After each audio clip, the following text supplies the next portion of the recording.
오늘 복음서의 말씀은 감사하는 사람들에게 주시는 축복의 말씀으로 이루어져 있습니다.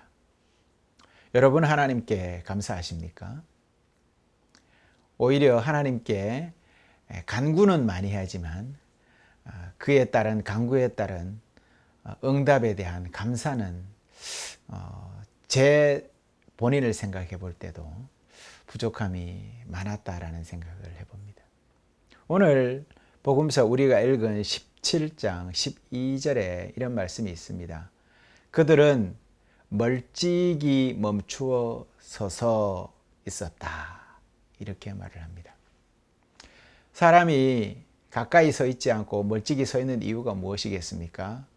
여러 가지 이유가 있겠지만 우선은 상대편이 어떤 가까이 다가가지 못할 상황이거나 내가 그에게 다가가지 못할 상황일 때에 멀찌감치 거리를 두고 서 있게 되는 것이죠.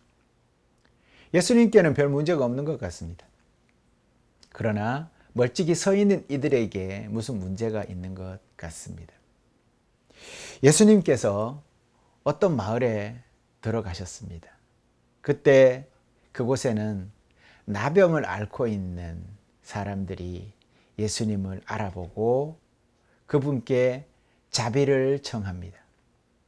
그렇습니다. 오늘 멀찍이 서 있었던 이유가 나병이었습니다. 나병은 당시나 지금이나 마찬가지로 전염이 굉장히 심한 그러한 피부 질환입니다. 한센씨 병이라고 하지요. 우리나라에 대표적으로 나병 환자들을 집단 거주하게 했던 섬이 있지요. 어디입니까? 소록도. 바로 그 소록도와 같은 그곳에 거주하는 분들이 오늘 이 10명이 함께 모여 다니면서 생활했던 바로 그 마을 어귀에 있는 그곳이었던 것 같습니다. 그러한 사회가 지금도 마찬가지입니다만 그 당시에도 이 나병 환자에 대한 인식은 그리 좋지가 않았습니다. 그들 스스로 어떻게 보면 사람들에게 가까이 다가갔다가는 전염이 되어서 병을 옮길까 하여서 두려워했던, 그리고 사람들도 다가가지 못하던, 가족들도 함께 지내지 못하는 그러한 동구 밖에서 생활을 해야만 했습니다. 그들 스스로 느꼈던 두려움이, 이런 두려움이 예수님께 다가가지 못하게 했던 것은 아닐까 생각을 해봅니다. 또한 당시 율법에도, 정결법에 이렇게 질병을 가지거나 죄인이 사람들에게 함부로 다가가서는 안 된다라는 그러한 법이 있었습니다.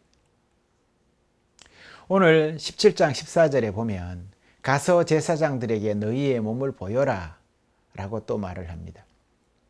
예수님은 그들에게 치유의 말씀을 해주십니다. 오히려 이 치유의 말이라기보다는 이 말이 어떻게 보면 치유에 대한 말이라기보다는 그들에게 어떻게 행하라는 그러한 절차와 관련된 그러한 말씀인 것 같습니다. 멀찍이 거리를 두고 서 있는 그들을 존중해서 무작정 주님께서는 다가가지 않으십니다. 예수님이 지금껏 해오셨던 치료의 방식들을 한번 생각을 해보십시오. 예수님은 친히 다가가서 그들을 만져주시고 그들을 치유해 주셨던 것을 우리가 알 수가 있습니다. 그런데 만약에 생각을 해보십시오. 예수님이 그 10명의 문둥병 환자에게 친히 직접 다가가셨다라고 한번 생각을 해보십시오. 그러면 어찌 보면 사람들은 예수님을 탓하기보다는 그들이 달아나지 않고 머물러서 다가오기를 기다렸다고 해서 그들을 징계하고 어쩌면 돌을 던져서 그들을 몰살했을 수도 있었을 것입니다. 주님은 멀찍이 거리를 두고 서 있었습니다. 그리고 이러한 그 주님의 행동은 그들을 존중하는 행동이었습니다. 우리가 장애인을 대하여 쉽게 생각할 때가 있습니다.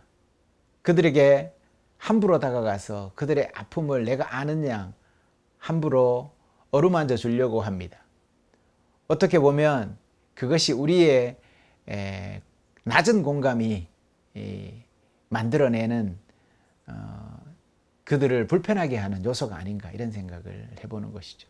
그런데 예수님께서 그들에게 하신 말씀은 어쩌면 결과론적인 것입니다.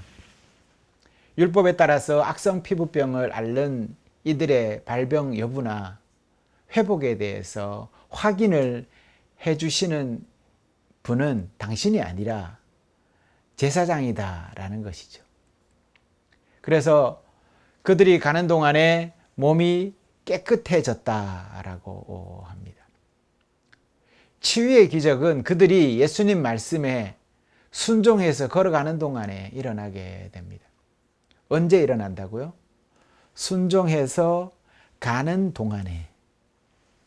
그저 믿고 걸어가다가 보니까 어느새 나았다라는 것이죠. 어떤 결정적 순간이 아니라 믿고 가는 동안에 일어난 것입니다. 우리 삶에서 벌어지는 많은 기적들도 이렇게 찾아올지도 모릅니다. 믿고 가는 동안에 찾아올지 모릅니다. 일어나서 가라. 주님은 말씀하십니다. 내 믿음이 너를 구원하였다. 병이 나은 것을 알고 예수님께 되돌아와서 감사를 드리는 사람이 있었습니다. 몇 명이었습니까? 한 명이었습니다. 10분의 1입니다. 이 10분의 1의 이치는 참 세상에서 다양하게 활용되고 있는 것 같습니다. 많은 사람들이 믿습니다. 하지만 하나님께 감사하는 이는 그 중에 10분의 1이라는 것이죠. 그 사람은 유대인도 아니었습니다. 누구였습니까? 사마리아 사람이었습니다. 자기 몸이 달라졌다는 것을 깨닫는 순간 사제에게 그리고 제사장에게 가라고 하신 예수님의 말씀을 기억했을 것이고 그 말씀이 이 모든 놀라운 기적의 열쇠라는 것을 직감을 했겠지요. 그는 가던 길을 멈추고 되돌아와서 예수님 발 앞에 엎드립니다. 혹자는 그렇게 얘기를 합니다. 이 사람은 제사장에게 갈 필요 없는 이방인이 아니었습니까? 그러니 안 갔을 수도 있고 가는 길에 다 나았으니 굳이 제사장에게 갈 필요도 없었고 했을 것 아닙니까? 모르겠습니다. 그 뒤의 이야기는 성경에 기록되지 않아서 저도 잘 모르지만 추론해보고 생각해보건대 아마 10명 가운데 유일하게 이방인은 이 사마리아 사람이 아니었을까라는 생각을 합니다. 왜 그런 생각을 하느냐 하면 당시에 문둥병이 걸리면 공동체 내에서 배척받고 성문밖, 쉽게 말해서 마을에서 쫓겨나서 멀리 떨어져서 살아야만 했었습니다. 그러니 이스라엘 영내에서 그렇게 핍박받고 살아가느니 차라리 이방인 땅에서 남 모르는 사람들 사이에서 이렇게 해서 자기네들끼리 모여 사는 게 좋지 않겠나, 이런 생각으로 그곳에 모여 있었지 않았는가, 이런 생각을 해보는 것이죠. 그 중에 사마리아 사람도 문둥병으로 그들과 함께 했다라는 것이고 그 중에 한 명이 나았는데 그가 돌아와서 주님께 감사를 드렸다라는 것입니다. 그러면 9명은 어떻게 했을까요? 제사장에게 갔겠죠. 왜냐하면 그들은 주님의 은총을 입고도 여전히 주님의 은총의 법이 아닌 율법으로 돌아가 버린 것이죠. 많은 사람들이 그런 얘기를 합니다. 죽을 병이 들어서 하나님 앞에 간절히 구했더니 이제 병이 나았습니다. 낫고 난 다음엔 어떻게 할까요? 그 병은 참 용하대. 하나님의 영광은 없고 병원이 용하다라는 이야기만 하게 됩니다. 오늘 사마리아 사람은 가던 길을 멈추고 되돌아와서 예수님 발 앞에 엎드립니다. 그는 제사장의 완치라는 판정이나 가족과 재해보다가는 더 중요한 것이 있었습니다. 그게 무엇입니까? 바로 하나님께 감사를 드리는 것이었습니다. 주님은 그에게 이렇게 말씀하십니다. 내 믿음이 너를 구원하였다. 잘 생각해 보십시오. 모두 다 10명이 다 믿고 갔습니다. 그래서 그들 모두가 다 치유를 받았습니다. 그런데 치유는 받았지만 구원받은 사람은 몇 명입니까? 한 명밖에 없다라는 것입니다. 그 사람은 어찌 구원을 받았습니까? 감사함으로 구원을 받은 거예요. 감사가 구원을 주는 건 아닙니다.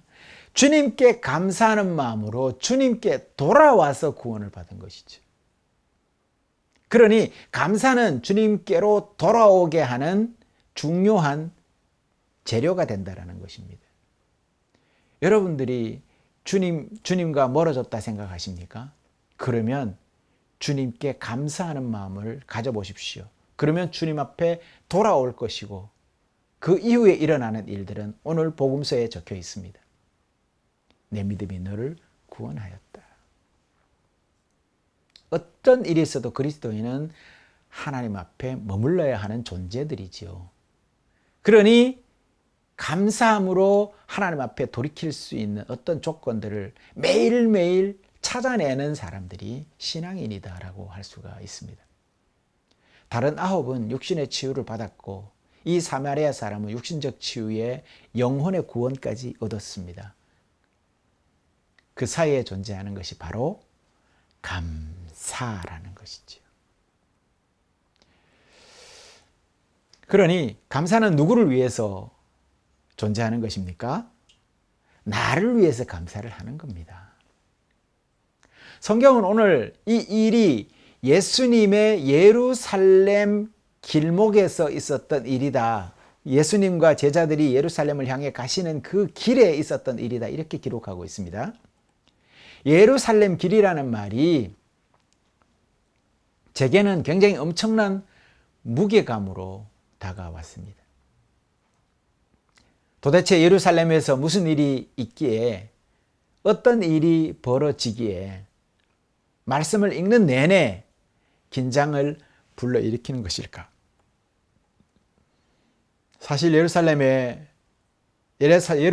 향하는 예수님의 길이라고는 하지만 실상은 예수님과 제자들 일행은 예루살렘을 코앞에 두고 계속 갈릴리와 사마리아 지역을 빙빙 돌아다니면서 사역을 계속하고 있습니다. 그곳에서 도움이 필요한 이들을 하나라도 더 고치시고 구원하시고자 몸부림치는 듯한 모습을 오늘 복음서에서 우리는 발견할 수가 있습니다. 왜 이렇게 빙빙 돌까요? 그러니 예루살렘이 가깝다라는 이 말은 이제 더 이상 너희들과 나는 함께할 시간이 얼마 남지 않았어 라는 이 말과 같다라는 것입니다. 그러니 긴장할 수밖에요. 그러니 한 명이라도 더 구원하기 위해 주님은 사마리아 땅과 그 갈릴리 주변을 계속 배회하시면서 가난한 이들을 찾아다니셨던 것이죠. 그래서 한 사람이라도 더 구원하시기 위해서 마을을 다니시며 저들을 치유하시고 하늘 복음을 들려주시려고 하시는 것입니다. 그런데 그 대상이 이스라엘이 아닌 이방인들이었다라는 데 주목할 필요가 있습니다. 그러던 중에 예수님은 10명의 나병 환자들을 만났죠. 그들은 질병으로 공동체로부터 멸시받으면서 마을 밖에서 움막을 짓고 살았었습니다. 뒤에도 나오겠지만 10명의 문둥병자들은 이방인들과 유대인 출신 병자들로 뒤섞여 있었던 것 같습니다.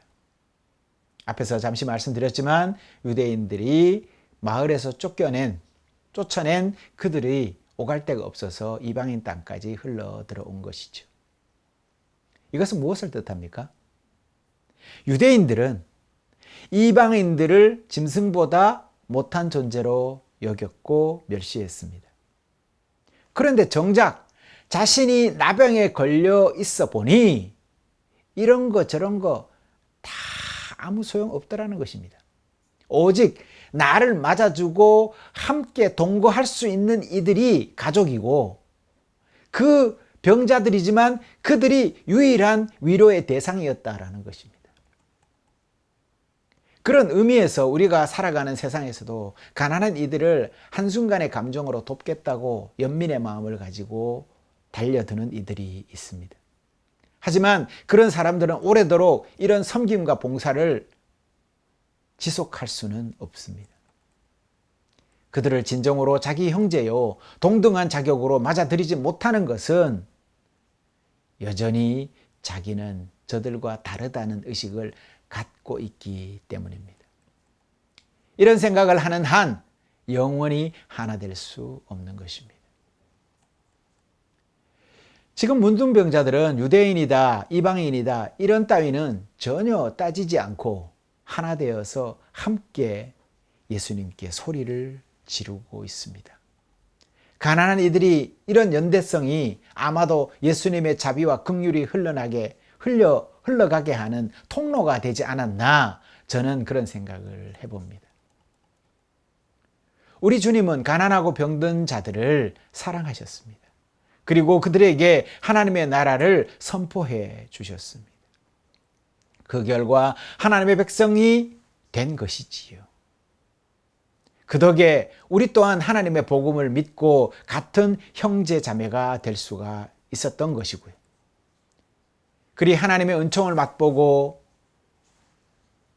그분은 그 은총 안에 거하려면 먼저 서로를 맞아들이고 연대하는, 그래서 예수님 앞에 나와 내가 다르지 않은 하나님의 자녀라는 것을 인정하는 이들에게 주님의 은총의 역사는 흘러가게 되는 것입니다. 우리가 많은 얘기를 들었죠. 소록도에서 처음에 간호사들이 와서, 외국 간호사들이 와서 그곳에서 헌신을 했습니다. 그리고 또 어떤 신부님은 그곳에서 일을 하시면서 병자들의 고름을 입으로 빨아내기도 했다고 합니다. 그러다가 결국 자신도 한센인이 되었다라는 이야기도 우리는 들을 수가 있습니다. 하나 되는 과정이 너와 내가 달라라는 생각을 갖고 있는 한 하나가 되지 않습니다. 결국 자기를 낮추어서 그들과 같이 될 때 완전히 하나가 될 수 있었던 것이죠. 생각을 해보십시오. 예수님이 이 땅에 오셨습니다. 나는 하나님의 아들이야 라고 하셨으면 우리와 영원히 하나 될 수가 없었을 것입니다. 하지만 당신은 종의 모습으로 오셨고 오히려 더 우리보다가 못한 죄인된 모습으로 당신의 모든 것을 우리에게 주시고 가셨습니다. 오늘 문둥병자들이 그들이 멀리 서서 부르짖습니다. 차마 죄인이라 주님 곁에 다가서지도 못한 채 멀찌감치 서서 부르짖습니다. 그들은 예수님에 대한 소문을 이미 들었던 것 같습니다. 그분의 병고침과 하나님의 아들에 대한 권위를 그들은 인정을 합니다. 이들은 예수님을 주인님이라고 에피스타테스라고 부릅니다. 세번역 성경은 이것을 선생님이라고 번역하고 있지만 성경에서 제자가 아닌 사람이, 예수님의 제자가 아닌 사람이 주님을 이렇게 부르는 경우는 이곳에 딱 한 번만 나오고 있습니다. 그들은 이미 예수님이 누구이신지에 대해서 잘 알고 있었습니다. 이들이 성경을 보고 알았겠습니까? 그 당시 성경이 얼마나 비싼데요. 그리고 마을에 들어가지도 못하는 사람들이 어떻게 이것을 알 수가 있었겠습니까? 그렇지 않습니다. 그럼 이들이 예수님에 대해서 어떻게 알았을까요? 궁금하지 않습니까? 성경에 기록되지 않은 부분은 여러분들이 성경을 배경 삼아 추론하고 또 거기에 대해서 상상함으로 여러분들이 은혜를 받을 수가 있습니다. 누구보다 예수님의 도움이 필요한 이들이기에 그분에 대한 작은 이야기, 이들은 예수님을 갈망하고 있었다는 것이죠. 그러니 어디에서 들려오는 예수님에 대한 이야기만 있기만 하다면 그 이야기를 놓치지 않고 듣고 또 되새기고 언젠가는 그분을 뵙고 싶다, 이러한 갈망으로 가득 차 있었다는 것이죠. 여러분이 예수님 앞에 나아가실 때 어떤 마음으로 나아가십니까? 나 그분을 만나고 싶어 라는 갈망이 없다면 1도 그분 앞에 머물러서 기도하지 못할 것입니다. 여러분이 기도한다라는 것은, 그 말은 주님을 향한 갈망이 내 안에 가득, 그리고 그 갈망이 나를 이끌어서 그분 앞에 머물게 한다라는 이 말과 같다라는 것입니다. 그러다가 이들은 그런 갈망에 가득 차 있다가 마을을 지나시는 주님을 보게 되었습니다. 어귀에서 멀찌감치 서서 도움을 요청을 합니다. 저들의 간절함이 그러할진데 목소리야 오죽 힘을 다해서 부르지 않았을까요? 예수님께 저희를 불쌍히 여겨 자비를 베풀어 주십시오 라며 소리를 지릅니다. 그리고 이 부르짖음은 즉시라는 그러한 갈급함이, 그들 마음속에 있는 갈급함이 그대로 전해지고 있습니다. 지금 당장 구해 주십시오. 여러분들, 물에 빠져서 숨을 쉴 수가 없어요. 이제 허우적거리면서 곧 죽을 지경이에요. 그러면 여러분들의 목소리는 어떻겠습니까? 지금 바로 구해 주십시오. 내일 내가 다시 밧줄을 준비해서 와서 너희를 구해 주겠노라. 이런 말은 해당되지 않습니다. 예수님은 그런 저들에게 병이 낫기 전에 가라 라고 말을 합니다. 그래, 병 낫는 방법은 뭐 여러 큰 병원이 있는데 서울대학교 병원도 있고 이런 데 가봐. 이렇게 해서 이런 절차를 거쳐서 입원해가지고 이렇게 치료해서 하면 될 거야. 이런 말씀 하지 않습니다. 당장에 하는 말씀, 그게 뭡니까? 가라 라고 하시는 것입니다. 이는 하나님이 그를 통해서 일하실 것을 믿고 가라라고 하는 말입니다. 그들이 가는 동안에 나병이 나았다고 합니다. 손도 대지 않은 채 병을 고치셨습니다. 이는 메시아로서의 당신 모습을 그대로 보여준 것입니다. 문둥병에서 나음을 받은 이들은 제갈 길로 갑니다. 하지만 딱 한 사람, 자신의 병고침을 보고 감사와 찬양을 드리기 위해서 다시 되돌아옵니다. 감사는 우리가 가는 길을 돌이켜 주님께로 돌아오게 합니다. 이처럼 찬양은 하나님의 자비에 대한 적절한 반응이라는 것을 알 수가 있습니다. 한 사람만이 돌아와 감사를 표현합니다. 그는 하나님이 자신을 치유해 주셨다는 것을 분명히 밝힙니다. 전에는 마을 밖에서 격리되어 살아갔지만 이제 그는 주님 가까이에 서 있게 됩니다.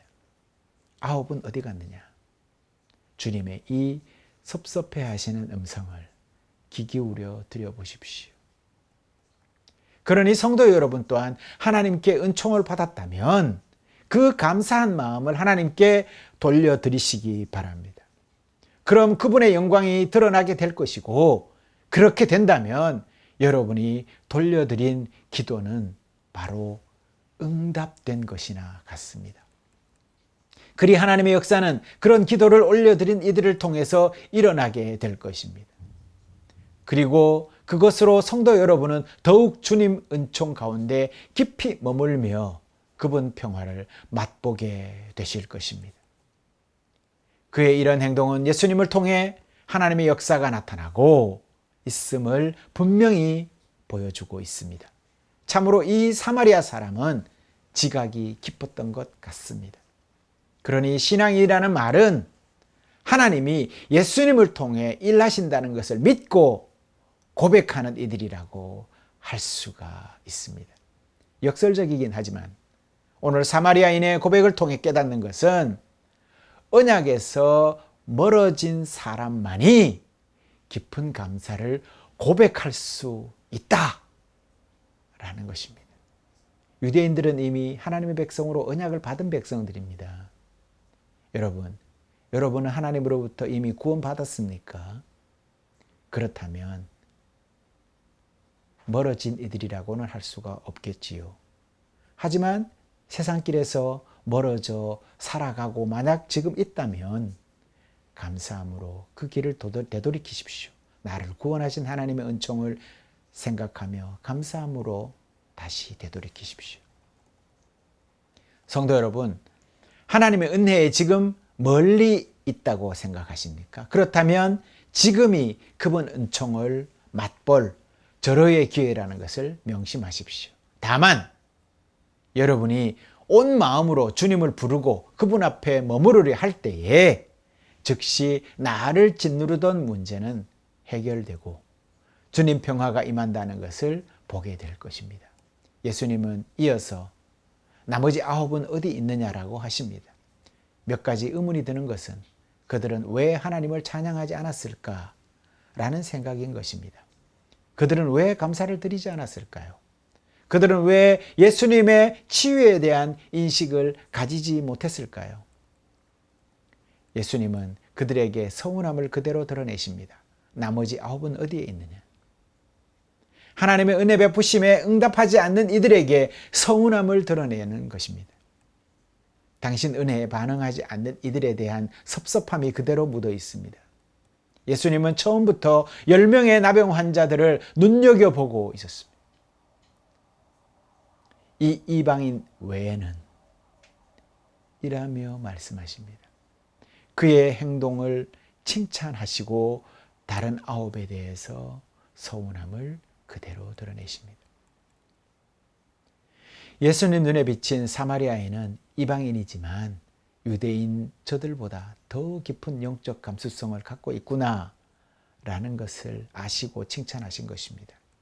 이처럼 하나님의 은혜는 모든 사람에게 내리시지만 어떤 사람은 응답하지 않아서 축복을 받지 못한다라는 말입니다. 어느 날 아버지와 아들이 말을 타고 숲속길을 가고 있었습니다. 아버지는 아들을, 아들은 아버지를 찾으러 가는 길이었습니다. 몇십 마일을 간 다음에 드디어 부자는 서로 만나게 되었습니다. 얼마나 반가운지 부둥켜 안고 기뻐했습니다. 둘은. 그때 아들이 아버지에게 이렇게 말을 했습니다.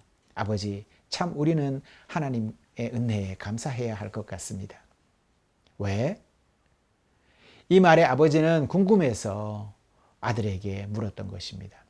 아들이 이렇게 말합니다. 제가 지금 아버지를 찾아오는 도중에 나무뿌리에 걸려서 말이 3번이나 쓰러졌습니다.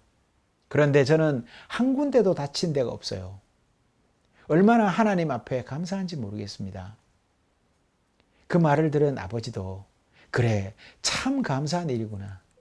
그런데 나도 하나 감사해야 할 일이 있구나. 내가 너를 찾아오는 도중에 내 말은 한 번도 나무뿌리에 걸려서 쓰러진 적이 없으니 얼마나 감사하냐. 참 우리 하나님께 감사하자꾸나 라고 이야기를 하는 것이었습니다. 그렇습니다. 아무 일이 없으십니까, 여러분? 평안하십니까? 그래서 주님께 감사할 조건이 생기지 않습니까? 오히려 그것이 더 감사한 조건 아니겠습니까? 그렇습니다. 성도 여러분, 매일이 하나님으로 인해 감사하는 날들이기를 바랍니다. 그리 행복하시기를 바랍니다. 하나님의 자비가 여러분 안에 가득 차시기를 바랍니다. 한 주간 성도님들의 삶의 자리에서 믿음으로 선하신 하나님께 응답하고 감사함으로 여러분의 믿음을 돌려드리는 모든 분들 다 되시기를 간절히 소망합니다. 기도하시겠습니다.